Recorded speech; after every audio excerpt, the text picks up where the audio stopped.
ರಾಜ್ಯಗಳಿಂದ ನೆನಪಿನ ಕಾಣಿಕೆ.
Confidence.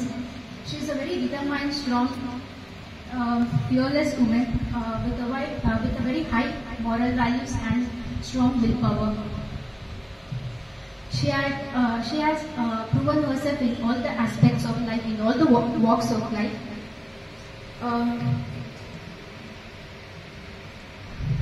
Thank you for supporting our family for a better life. You have always sacrificed your needs for mine, and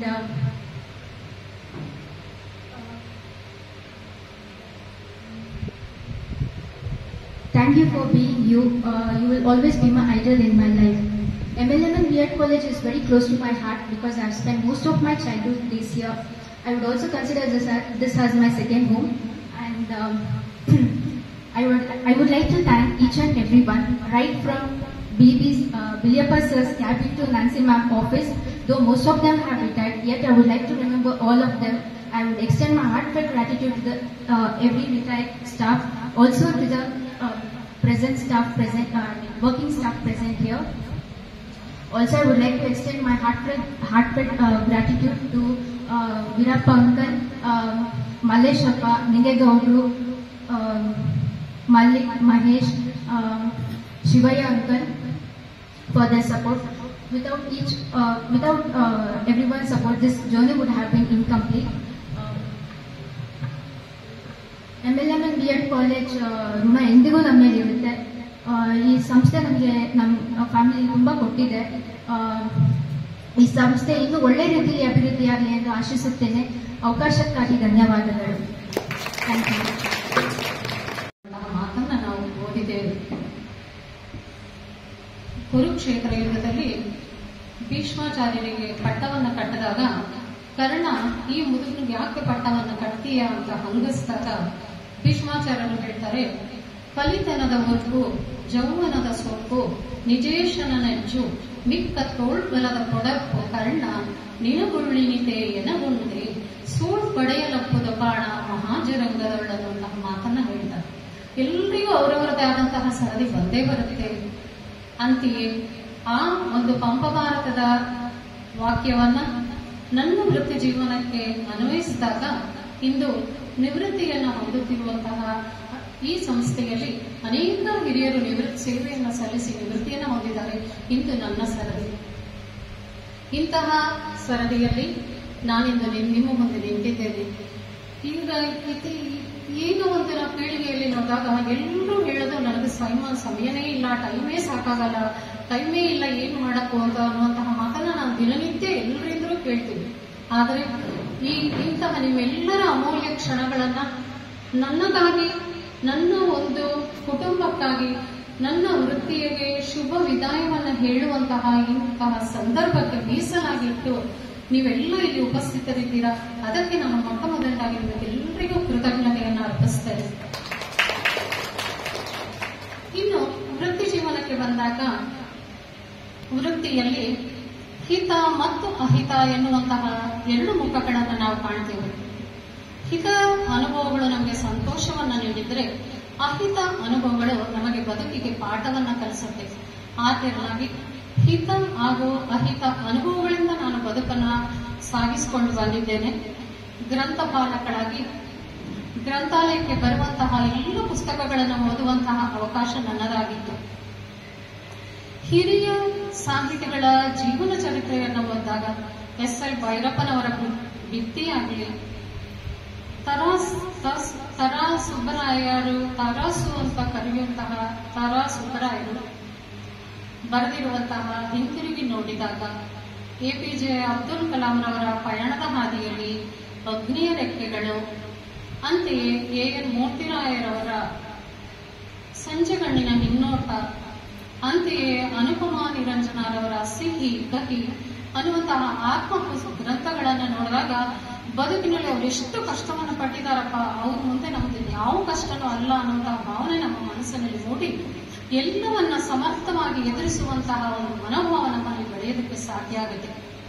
doctor Anupama ನಿರಂಜನರವರು ಅಂದಿನ ಕಾಲದಲ್ಲಿ ಅಂತರ್ಜಾತೀಯ ವಿವಾಹವನ್ನವಾದವರು, ಪತಿಗೆ ಪ್ರೀತಿಸಿ ಮದುವೆಯಾದಂತಹ ಪತಿಗೆ ಪಾರ್ಶ್ವವಾಗಿ ಪೀಡಿತರಾಗ್ತಾರೆ.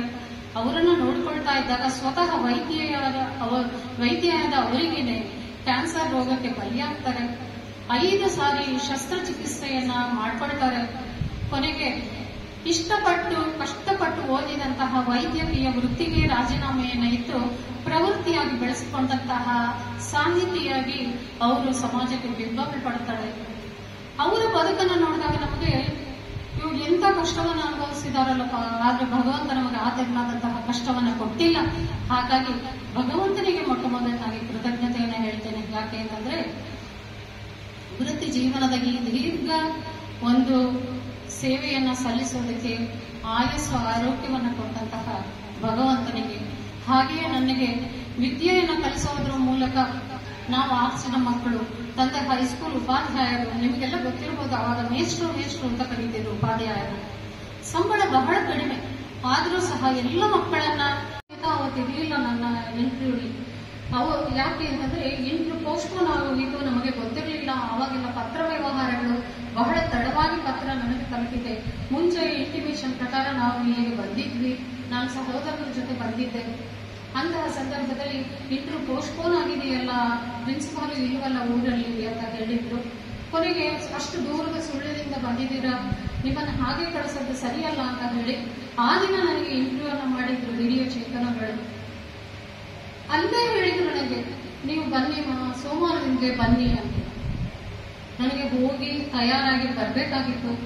ಹಾಗಾಗಿ ನಾನು ಸಮಯಾವಕಾಶವನ್ನು ಕೇಳಿಕೊಂಡು ಈ ವೃತ್ತಿಯನ್ನು ಪ್ರವೇಶಿಸಿದೆ.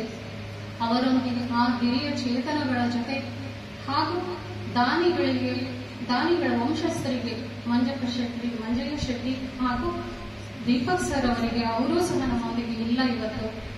ಅವರೆಲ್ಲರೂ ನಿಸ್ವಾರ್ಥವಾಗಿ ಸಂಸ್ಥೆಯನ್ನು ಕಟ್ಟಿ ಬೆಳೆಸಿದವರು. ಅವರು ನನಗೆ ಈ ಅವಕಾಶವನ್ನು ಕೊಟ್ಟಿದ್ದಾರೆ. ಆ ಹಿರಿಯ ಚೇತನಗಳನ್ನು ನಾನು ಇಂದು ಸ್ಮರಣೆಯನ್ನು ಮಾಡಿಕೊಳ್ತೇನೆ.